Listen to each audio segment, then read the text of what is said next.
我把超市开在了当年我大爷爷的必经之路上。寒风凛冽中，一个16岁的落单小同志望着我泡好的香菇炖鸡面，抱着双臂蹲在门口，狠狠咽了口水，暗示不会出卖队伍的，这一定是敌人的陷阱。我打开超市门，冲他喊道：“小哥，一把炒面换5个白面馒头，搞不搞？”好说歹说，这小哥总算是进门了。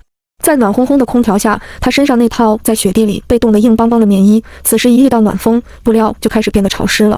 我怕他穿湿衣受凉了，赶紧让系统从后台赊出一套加了厚棉的抗风服。系统不满意的嘟囔，还以为可以去新系开超市，绑定你我真是要亏到姥姥家去了。我没空理睬他，把衣服递给了小哥。我最近在研究布料的耐磨性，你能帮个忙把你身上的那套棉服换给我吗？我又指了指旁边的泡面，这碗面算是报酬。他虽然满眼都是警惕，肚子却噜噜咕地唱着歌。我扔下一块浴巾，换好衣服，喊我过来拿衣服。我躲进屋里头，兴奋的双手不停地颤抖。这一切竟然是真的，我真的回到了70年前，真的看到了我的大爷爷了。昨夜我躺在床上正在睡觉，耳畔传来了一阵嗡嗡作响的电子音，滴滴，系统检测此人具备穿越条件。滴滴，性别女，姓名苏美美，年龄26岁，请问是否愿意接收万界超市？您可以选择把超市开在任意时间、任意地点。我们的目标是为了金币，请宿主指定此次超市营业的时间、地点。我想起了小时候爷爷给我讲他哥哥14岁去保家卫国，后来却杳无音讯的故事。每当提到大爷爷的时候，爷爷都是老泪纵横。我不假所思，绑定开在70年前，我大爷爷苏爱国所在队伍的旁边。系统哀嚎一声，完了，这次要亏死了。过了5分钟，门外传来一声：“俺换好了，姐姐你出来吧。”我看着我大爷爷换了这一身崭新的抗风服，他的手不知道要放在哪里了。我挥挥手，把旧衣服扔给系统了。系统含泪把它挂在了万界超市上，一套重度磨损的棉衣，起拍价1金币。我看着穿着焕然一新的大爷爷，十分满意，端起了泡面碗，打算热一下再给他吃。他十分紧张地盯着我，生怕我反悔的样子。我解释道：“这个面冷了，我给你加热一下，凉的吃了肚子疼。”他一把抢了过去，也不用叉子，一口气就把汤喝完了，接着3口2口吸溜的面条吃完了。我有些心酸，这一看就是饿了好几天了。之前还怕他吃不饱，提前泡了4个面饼子在里面。吃完之后，他忍不住舔了舔嘴唇，不用热，这面温乎着呢。真香啊！俺队长估计都没有吃过这么香的面。他踌躇了一会，问我：“你刚说一把炒面能换5个大白馍，是真事儿还是红染的？”我点点头，真的，有多少给你换多少。他低下头不敢看我，在地上拿起自己那只破麻袋，包翻了半天，才从下面拿出半斤不到的炒面来。炒面已经被冰雪冻成面团了，他有些犹豫，迟迟没有说话。我知道大爷爷是觉得占了我便宜，又想换馒头救他的伙伴们。我一把夺了过来，用手掂量一下，大约1斤多，我就占你点便宜，给你50个白馒头吧。心里小声呼喊：“系统，上肉馅馒头。”系统，我又顺手从超市货架上拿了一个超大双肩包，把50个馒头全放里面，把双肩包给我大爷爷背在背上，钱货两清，下次有生意再找我。无论你在哪儿，你往南走400米，然后喊苏美美就可以了。大爷爷有点好奇，你是仙女还是妖怪？是佛祖派来救俺们的吗？我摇了摇头，都不是。你再不走，追不上你的队伍了。他双眼亮晶晶地看了我一会，你是好姑娘，俺会记得你的。临出门的时候，他冲我喊：“俺也姓苏，俺叫苏爱国。这次是俺们占了便宜，有机会俺们会报答你的。”我鼻头一酸，点了点头。我不但知道你姓苏，我还知道你是我们整个老苏家的骄傲。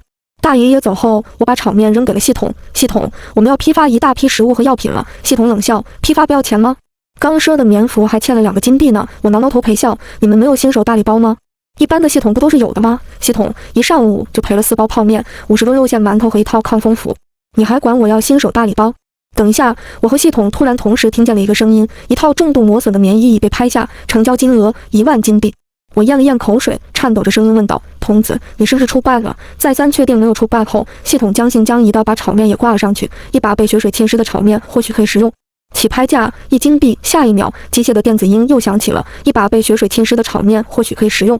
已被拍下，成交金额1万金币。系统一声尖叫：“批发食物和药品，必须批发！我要把他们身上那些破衣服、烂炒面全换过来。”他念叨着：“发财了，发财了！”我有些丈二和尚摸不着头脑，谁这么有钱没地方花？1万块买一套破棉服，一把炒面，挣到钱了。系统对我的态度180度大转变，原来都喊我宿主，现在亲热的喊我梅姐。我在超市里待了几天，每天心里都很着急。大爷爷走了挺久，怎么还不来找我呀？我当时绑定的这个时空的地理位置就是以大爷爷为基准的，所以就让系统去了解了一下大爷爷所在的小队伍。整个小队大概有200多人，里面大部分的人都是受了伤，留下来慢慢赶路的。而大爷爷当年的任务就是为了保护这些受伤的人群。风雪中，苏爱国把仅剩的半个馒头从麻袋包里拿了出来。那个姓苏的姑娘给的双肩包质量太好了，她不舍得用，送给了队里王医生。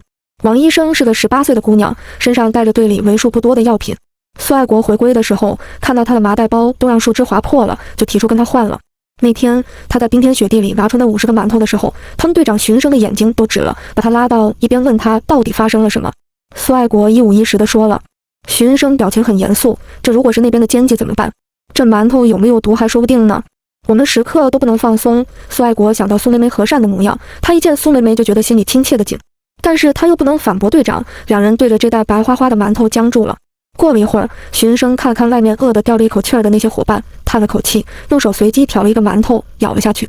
苏爱国瞪大了眼，队长，荀生狠了狠心，大口地嚼着馒头，努力咽了下去。过半个时辰，如果我没死，就把馒头分给外面的人；我要是死了，就让李杰初继续带队，队伍不能停下。真是上好的老面白馍，说是馒头里面还有一大块猪肉馅，嚼着满嘴生香，一个下肚就已经半饱了。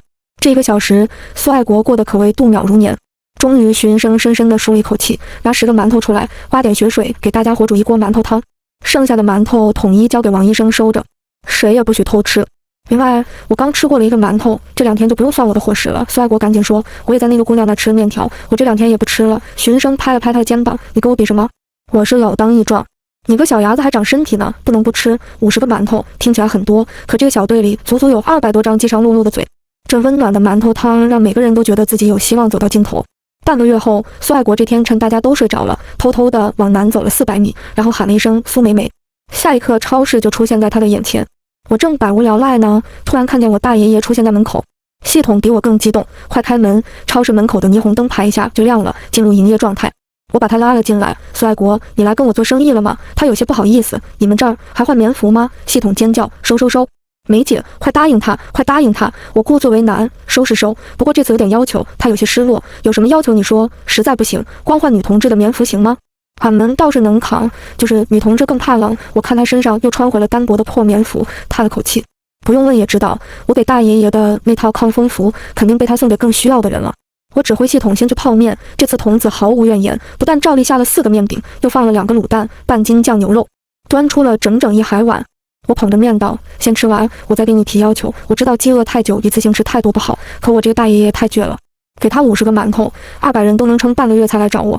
我不让他吃了肚圆回去，怕下次再来不知道什么时候了。我又给他开了一瓶苹果醋，让他边喝边吃。等他吃饱喝足的时候，我开口说，你之前只换1套，效率太低了，我给你200套新的抗风服，你把旧的棉服明送我门口来。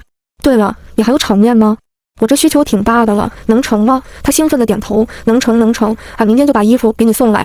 炒面我们手里还有10斤左右，你需要我全都换给你。我装模作样地说，童子，把衣服和馒头给他吧，记得明天把旧衣服和炒面送过来。大爷有点好奇地左右看了看，你跟谁说话呢？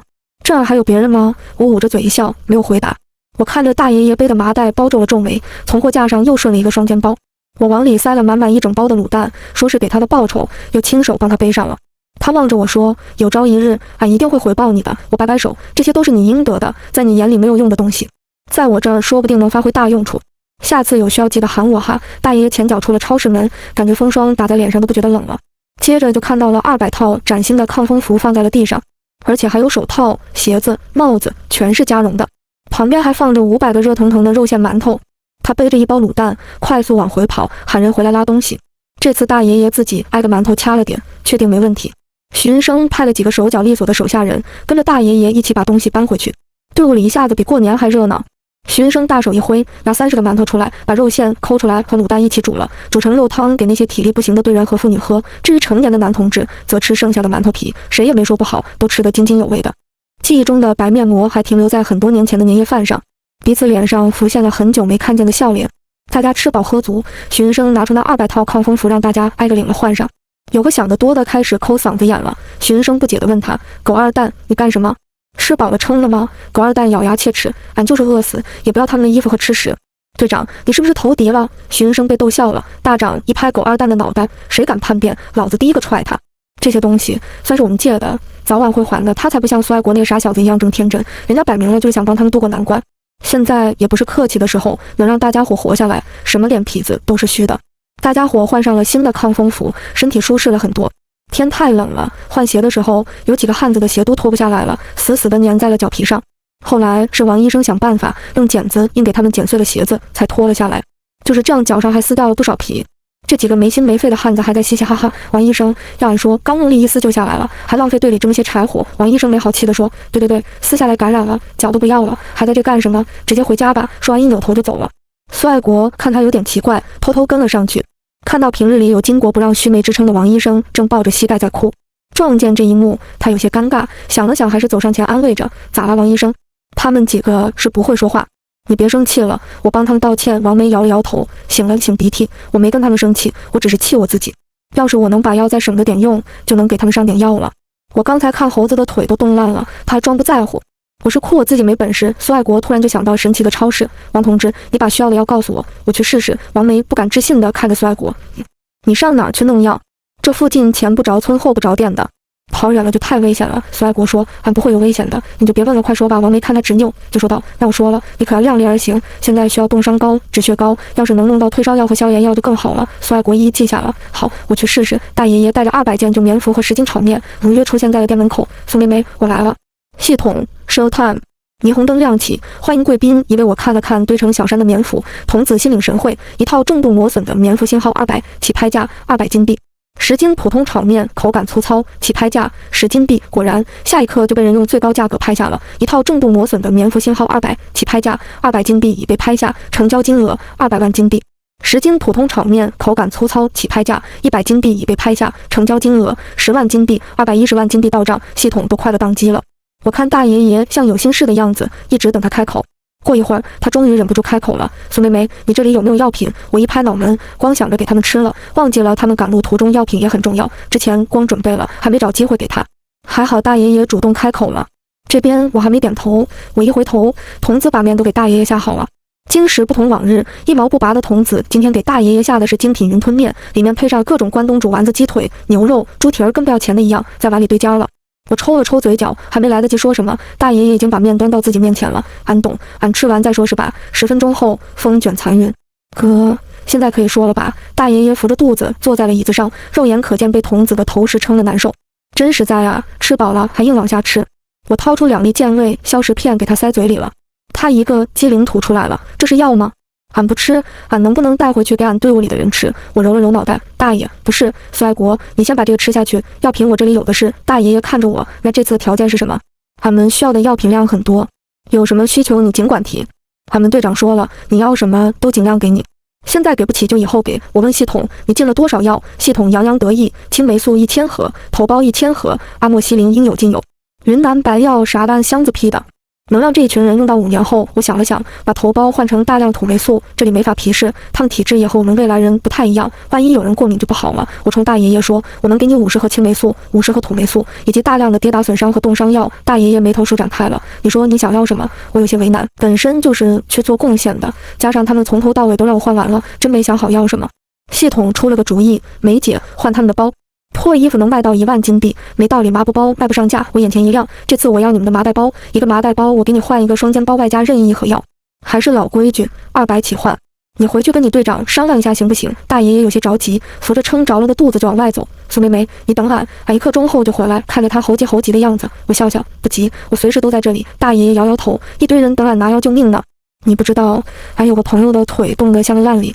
王医生说再没有药，可能就要把腿砍了。那他就不是猴子了，就是瘸子了。我的眼泪差点下来了，我恨不得现在就把东西给大爷爷塞上，让他拿走。理智告诉我不能这样做，超市的规矩就是交换，更何况我不想让大爷爷他们觉得欠我的。我装出着急的表情，苏爱国，那你快去快回，这批麻布包对我很重要。他点点头，没再说话，撒腿就往超市外跑。超市离他所在的队伍只有400米，但是旁人看不见我们。当时苏爱国说自己能搞到药，就头也不回走了。王医生怕出事，连忙去向队长打了报告。徐云生让他先保密，就加快脚步追上苏爱国。他没有看到苏爱国嘴里所说的什么交易所，但是眼睁睁地看着苏爱国消失在原地，又出现了。他瞪大双眼，下意识地想去兜里摸卷烟，才意识到这个时期兜里比脸还干净。随手薅了一小把松针放嘴里咀嚼，他太需要镇定一下了。随着酸苦味道的逐渐蔓延，20分钟后，苏爱国又出现在原地。他一门心思就往回跑，甚至没瞧见不远处的徐云生。徐云生快步追上他，苏爱国以为被偷袭了，下意识就要一个过肩摔。徐云生镇住了他，爱国，是我。苏爱国定了定心神，队长，徐云生，我听王医生说你去弄药了，我怕有危险。药品不比粮食，要是实在难弄就算了。苏爱国上气不接下气，弄到了队长。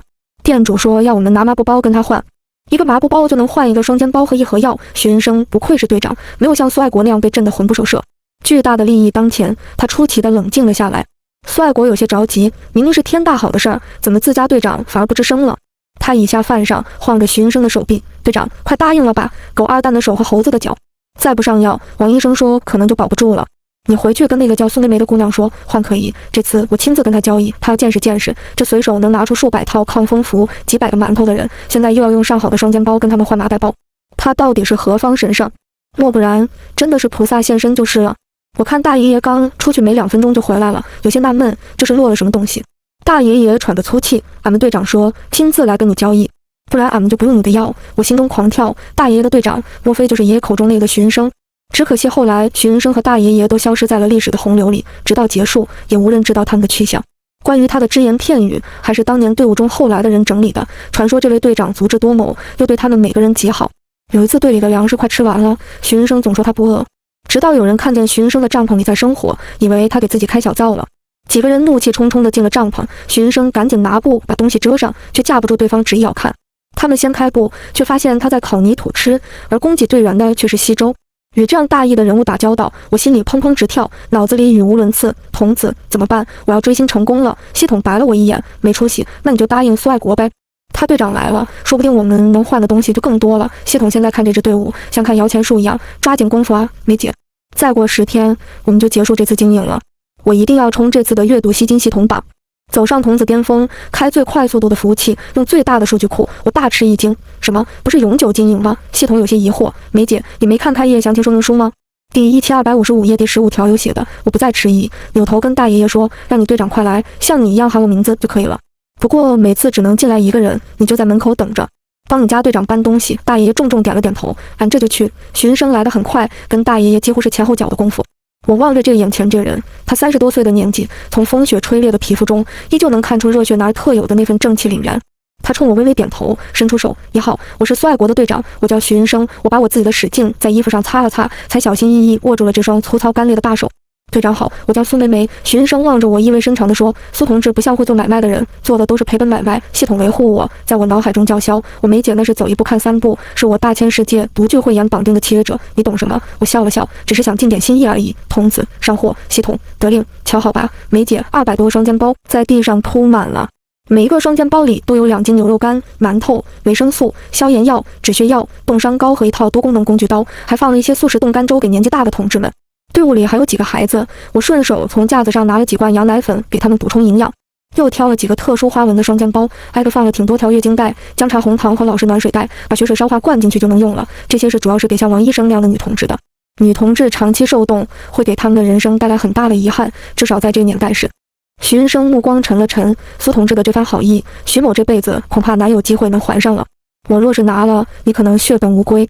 我若是不拿，我几百个兄弟就要在外面等死。他从脖子上掏出一块金表递给我，我不像爱国那么天真，真以为有破烂换好东西的好事儿。这块金表是我母亲留给我的，价值100大洋，我把它压在苏同志这里。如果有机会，我100倍赎回。我掂着这块分量不轻的金表叹了口气，大爷爷的执拗完全是随了这个队长啊。好，我等你赎回这块表。另外，我没有跟苏爱国说谎，破麻袋包我也要。系统盼着破麻袋包盼的眼睛都红了。我要是说不用给了，童子怕是 CPU 都要气炸了。我大爷爷果然靠谱，很快把200个麻布包送到了超市门口。我挥挥手，准备好的双肩包一排排地列在了超市门口。等大爷爷把数量清点的差不多了，又跑回去叫人回来拿包。系统生怕大爷爷他们反悔了，一口气收了这200多个麻袋包，挂在万界超市上了。破损麻袋包星号200，起拍价200金币，就像是有人刻意等着一样。下一秒，机械的电子音又响起了，破损麻袋包已被拍下，已被拍下，成交金额200万金币。系统热泪盈眶，200万啊！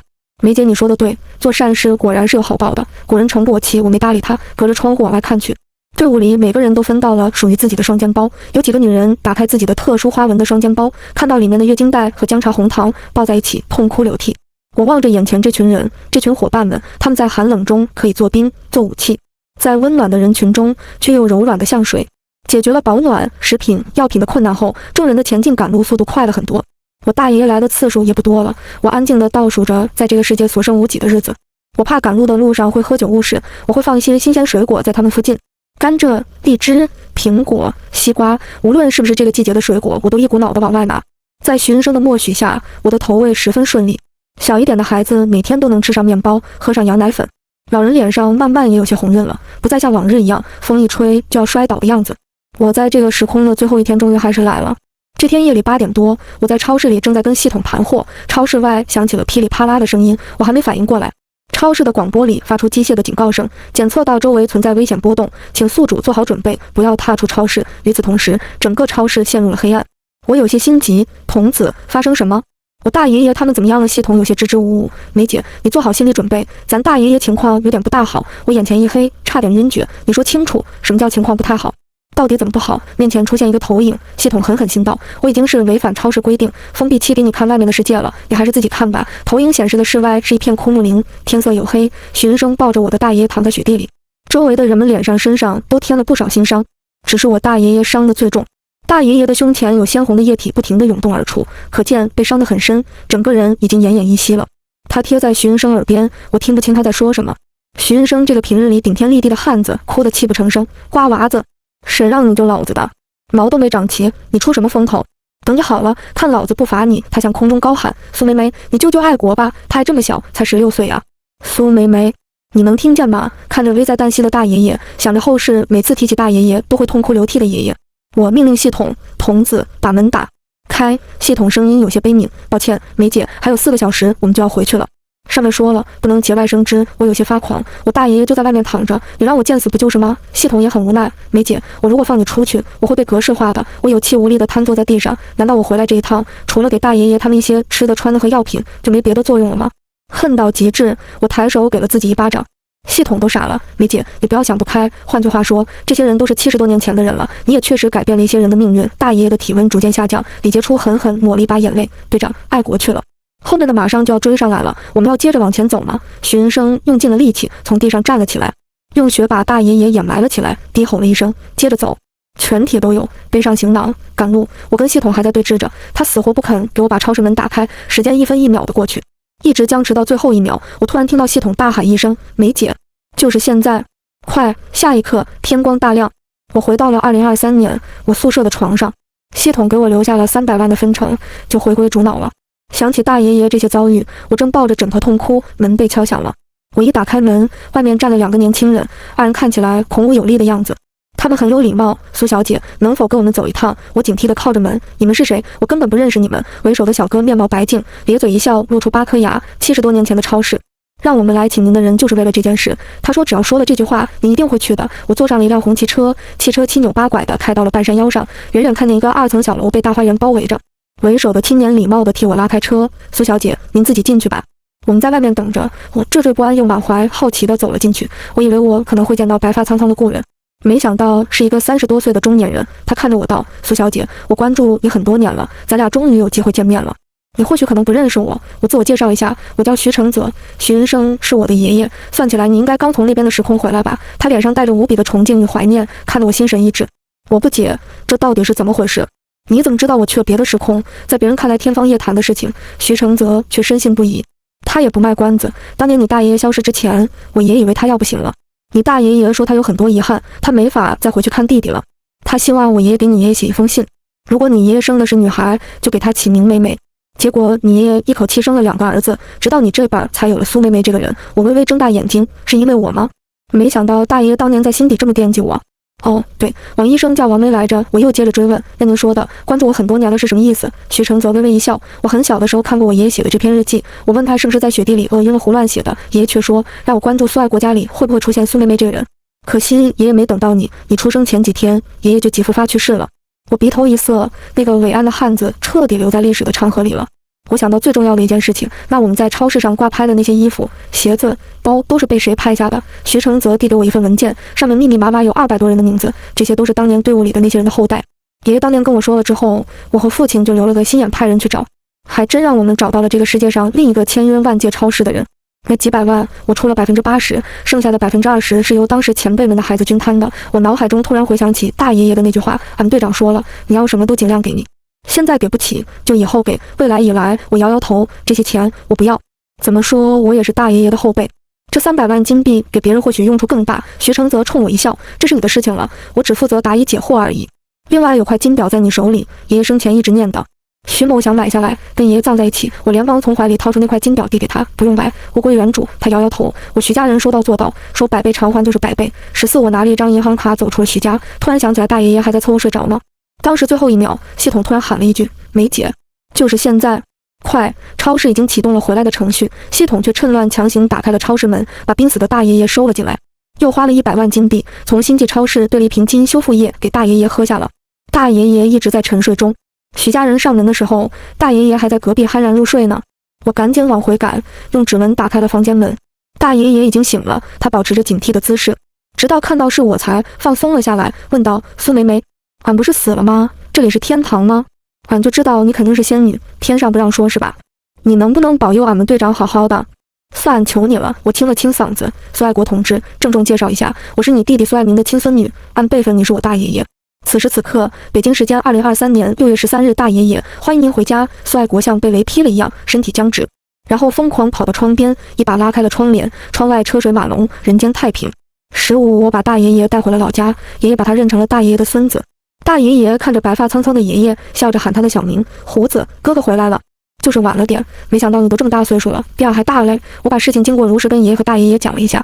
爷爷拍拍我肩膀：梅梅，你真是我的好孙女，你把我哥带回来了，我到下面能跟我们娘交差了。爷爷对外说，苏爱国是大爷爷失散多年的孙子，想让他正常融入新社会。